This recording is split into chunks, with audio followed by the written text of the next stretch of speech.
Bonjour à toutes, bonjour à tous. J'espère que vous allez très très bien. Alors aujourd'hui, je propose, dans la continuité de la vidéo précédente, qui visait à comprendre la démarche de Montaigne dans De la tristesse à partir d'une lecture commentée en français moderne, aujourd'hui, je propose ce même essai lu par le très grand Michel Piccoli.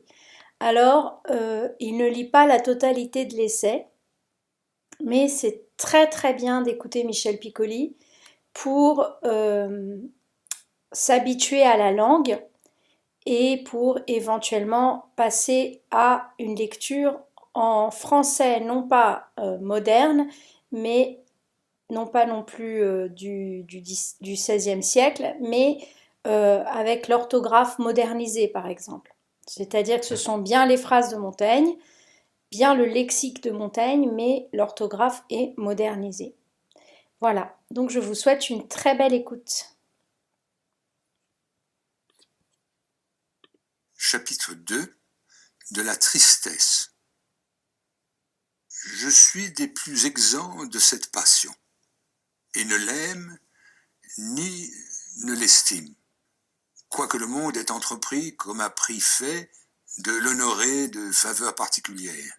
Il en habille la sagesse, la vertu, la conscience, sot et vilain ornement. Les Italiens ont plus facilement baptisé de son nom la malignité, car c'est une qualité toujours nuisible, toujours folle, et comme toujours couarde et basse. Les stoïciens en défendent le sentiment à leurs sages. Le conte dit de Psaménitus, roi d'Égypte, ayant été défait et pris par Cambysée, roi de Perse, voyant passer devant lui sa fille prisonnière, habillée en servante, qu'on envoyait puiser de l'eau, tous ses amis pleurant et se lamentant autour de lui, se tint silencieux, les yeux fichés en terre, et voyant encore tantôt qu'on menait son fils à la mort, se maintint en cette même contenance, mais, qu'ayant aperçu un de ses domestiques conduit entre les captifs, il se mit à battre sa tête et mener un deuil extrême. Ceci pourrait rapprocher à ce qu'on vit dernièrement d'un prince des nôtres, qui, ayant entendu à Trente, où il était, nouvelle de la mort de son frère aîné, mais un frère en qui consistait l'appui et l'honneur de toute sa maison, et bientôt, après d'un puits né, sa seconde espérance, et ayant soutenu ces deux charges d'une constance exemplaire, alors que quelques jours ensuite, un de ces gens vint à mourir, se laissant emporter à ce dernier accident, et quittant sa résolution, s'abandonna au deuil et au regret, en manière qu'aucuns en prirent argument, qu'il avait été touché au vif de cette dernière secousse. Mais, à la vérité, ce fut, qu'étant d'ailleurs plein et comblé de tristesse, la moindre surcharge brisa les barrières de sa patience. Il s'en pourrait, dis-je, autant juger de notre histoire, n'était qu'elle ajoute que Cambysée, demandant à Psaménitus pourquoi il s'était ému au malheur de son fils et de sa fille, il portait si impatiemment celui de ses amis. C'est, répondit-il, que ce seul dernier des plaisirs se peut signifier par larmes, les deux premiers, surpassant de bien loin tout moyen de se pouvoir exprimer.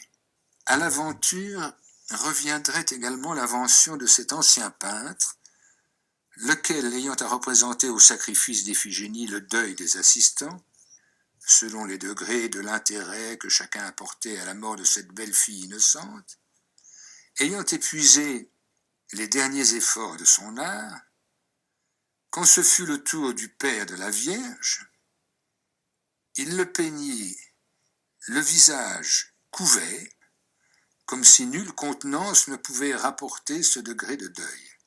Voilà pourquoi les poètes feignent cette misérable mère, Niobé, ayant perdu premièrement 7 fils, et puis ensuite autant de filles, surchargée de pertes, avoir été enfin transmué en rocher pour exprimer cette morne, muette et sourde stupidité qui nous transit lorsque les accidents nous accablent, surpassant notre portée.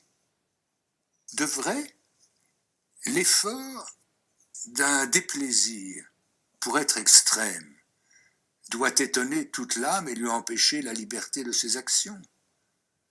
Comme il nous advient à la chaude alarme d'une bien mauvaise nouvelle, de nous sentir saisis, transis et comme perclus de tout mouvement, de façon que l'âme, se relâchant après aux larmes et aux plaintes, semble se déprendre, se démêler et se mettre plus au large et à son aise.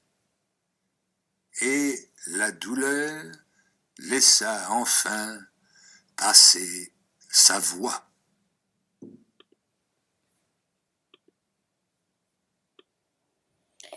Voilà, j'espère que ces 2 vidéos vous auront été utiles et qu'elles vous aideront à avancer dans votre fréquentation et initiation à Montaigne. Je vous remercie.